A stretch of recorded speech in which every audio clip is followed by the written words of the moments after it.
Patuloy na nagsasagawa ng pagbabantay at pagbibigay seguridad ang mga tauhan ng Police Regional Office 5 sa iba't ibang evacuation center sa buong rehiyon upang matiyak ang kaligtasan at kaayusan ng mga residenteng pansamantalang lumikas bunsod ng banta ng Bagyong Opong. Ayon kay Police Brigadier General Nestor C. Babagay Jr., Regional Director ng Police Regional Office 5, nakatuon ang kapulisan sa pagbibigay ng agarang tugon at serbisyo sa mga evacuees.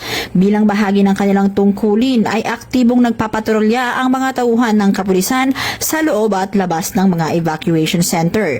Nakikipag-ugnayan din sila sa mga lokal na opisyal at mga volunteers upang makapagbigay ng tulong, suporta at agarang tugon sa pangangailangan ng mga evacuees. Tiniyak ni Police Brigadier General Babagay na ipagpapatuloy ng Pro-5 ang pagbibigay seguridad at pagpapanatili ng kaayusan sa mga evacuation centers upang matiyak na ang mga evacuees ay ligtas at komportable.